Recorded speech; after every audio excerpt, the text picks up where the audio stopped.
एक ऐसी ही संपूर्ण जानकारी। 60 साल तक भारत में प्रतिबंधित रहा था नाथूराम का अंतिम भाषण कि आखिर उन्होंने गांधी को क्यों मारा। 30 जनवरी 1948 को नाथूराम ने महात्मा गांधी की गोली मारकर हत्या कर दी थी। लेकिन नाथूराम गोडसे इस घटना के बाद घटना स्थल से फरार नहीं हुआ, बल्कि उसने आत्मसमर्पण कर दिया। नाथूराम गोडसे समेत 17 अभियुक्तों को गांधी जी की हत्या के लिए मुकदमा चलाया गया। इस मुकदमे की सुनवाई के दरमियान न्यायमूर्ति खोसला ने नाथूराम से अपना वक्तव्य पढ़कर सुनाने को कहा, जिसे न्यायमूर्ति ने स्वीकार कर लिया। हालांकि सरकार ने नाथूराम से इस वक्तव्य पर प्रतिबंध लगा दिया था, लेकिन नाथूराम के छोटे भाई और गांधी जी की हत्या के सहयोगी गोपाल गोडसे ने 60 साल की लंबी कानूनी लड़ाई लड़ने के बाद सुप्रीम कोर्ट में विजय प्राप्त की और नाथूराम का वक्तव्य प्रकाशित किया गया। नाथूराम गोडसे ने गांधी हत्या के पक्ष में अपनी 150 दलीलें न्यायालय के समक्ष प्रस्तुत की। तो दोस्तों, आज हम आपको दिखाने जा रहे हैं उसी वक्तव्य से कुछ मुख्य अंश।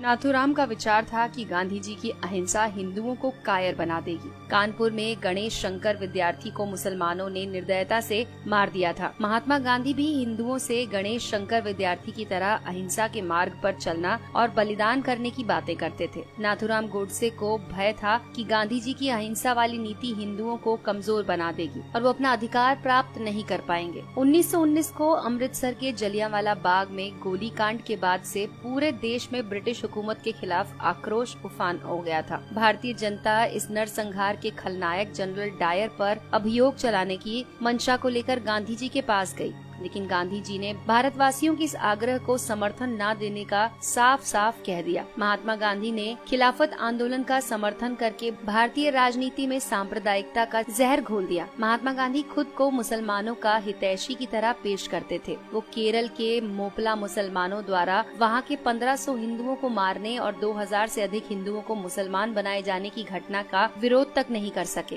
कांग्रेस के त्रिपुरा अधिवेशन में नेताजी सुभाष चंद्र बोस को बहुमत से कांग्रेस अध्यक्ष चुन लिया गया, किंतु गांधी जी ने अपने प्रिय सीतारमैया का समर्थन दे दिया। गांधी जी ने सुभाष चंद्र बोस से जोर जबरदस्ती करके इस्तीफा देने के लिए उन्हें मजबूर कर दिया। 23 मार्च 1931 को भगत सिंह, सुखदेव और राजगुरु को फांसी दे दी गई। गांधी जी कश्मीर के हिंदू राजा हरि सिंह से कहा कि कश्मीर मुस्लिम बहुल क्षेत्र है, अतः वहाँ का शासक कोई मुसलमान होना चाहिए। अतएव राजा हरि सिंह को शासन छोड़कर काशी जाकर प्रायश्चित करना चाहिए। जबकि हैदराबाद के निजाम के शासन का गांधी जी ने समर्थन किया था, जबकि हैदराबाद हिंदू बहुल क्षेत्र था। गांधी जी की नीतियां धर्म के साथ बदलती रहती थीं। उनकी मृत्यु के बाद सरदार पटेल ने सशक्त बलों के सहयोग से हैदराबाद को भारत में मिलाने का कार्य किया। गांधी जी के रहते ऐसा करना संभव नहीं होता। पाकिस्तान में हो रहे भीषण रक्तपात से किसी तरह से अपनी जान बचाकर भारत आने वाले विस्थापित हिंदुओं ने दिल्ली की खाली मस्जिद में जब आश्रय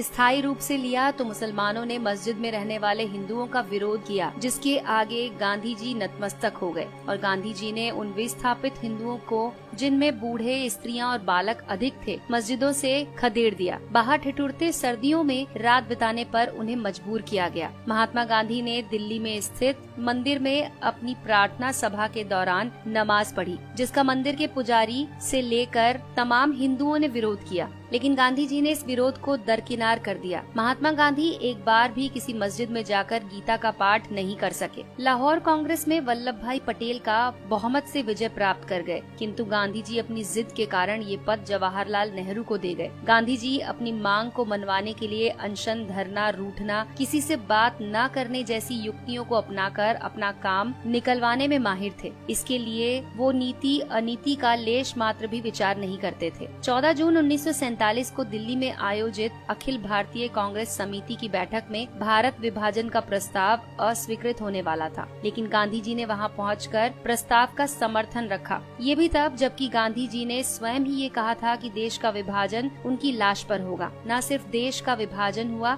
बल्कि लाखों निर्दोष लोगों का कत्लेआम भी हुआ। गांधी जी ने कुछ नहीं किया। धर्मनिरपेक्षता के नाम पर मुसलमान तुष्टीकरण की नीतियों के जन्मदाता महात्मा गांधी ही थे। जब मुसलमानों ने हिंदी को राष्ट्रभाषा बनाए जाने का विरोध किया तो महात्मा गांधी ने इसे स्वीकार कर लिया। हिंदी की जगह हिंदुस्तानी को बढ़ावा देने लगे। बादशाह राम और बेगम सीता से शब्दों का चलन शुरू हुआ। कुछ एक मुसलमान द्वारा वंदे मातरम गाने का विरोध करने पर महात्मा गांधी झुक गए और इस प्रस्ताव को भारत का राष्ट्रगान नहीं बनने दिया। गांधी जी ने अनेक अवसरों पर शिवाजी, महाराणा प्रताप, गुरु गोविंद सिंह जी को पथभ्रष्ट देशभक्त कहा। वहीं दूसरी ओर गांधी जी ने मोहम्मद अली जिन्ना को कायदे आजम कहकर पुकारा। कांग्रेस ने 1931 में स्वतंत्र भारत के राष्ट्र ध्वज बनाए जाने के लिए एक समिति का गठन किया था। इस समिति ने सर्वसम्मति से चरखा और भगवा वस्त्र को भारत का राष्ट्र ध्वज के डिजाइन को मान्यता दी, किंतु गांधी जी की जिद के कारण उसमें तिरंगा बनाया गया। जब सरदार वल्लभ भाई पटेल के नेतृत्व में सोमनाथ मंदिर का सरकारी व्यय पर पुनर्निर्माण करने का प्रस्ताव पारित किया गया, तब गांधी जी, जो कि मंत्रिमंडल के सदस्य भी नहीं थे, सोमनाथ मंदिर पर सरकारी व्यय के प्रस्ताव को निरस्त कर दिया और 13 जनवरी 1948 को आमरण अनशन के माध्यम से सरकार पर दिल्ली की मस्जिदों का सरकारी खर्च से पुनर्निर्माण करने का दबाव डालने लगे। भारत को स्वतंत्रता के बाद पाकिस्तान को एक समझौते के तहत 75 करोड़ रुपए देने थे। भारत ने 20 करोड़ रुपए दे भी दिए थे, लेकिन इसी बीच 22 अक्टूबर 1947 को पाकिस्तान ने कश्मीर पर आक्रमण कर दिया। केंद्रीय मंत्रिमंडल ने आक्रमण से क्षुब्ध होकर 55 करोड़ की राशि न देने का निर्णय ले लिया था, जिसका महात्मा गांधी ने विरोध किया और आमरण अनशन शुरू कर दिया, जिसके परिणाम स्वरूप 55 करोड़ की राशि भारत ने पाकिस्तान को दी। महात्मा गांधी भारत के नहीं अपितु पाकिस्तान के राष्ट्रपिता थे, जो हर एक कदम पर पाकिस्तान के पक्ष में खड़े रहे, फिर चाहे पाकिस्तान की मांग जायज हो या नाजायज। गांधी जी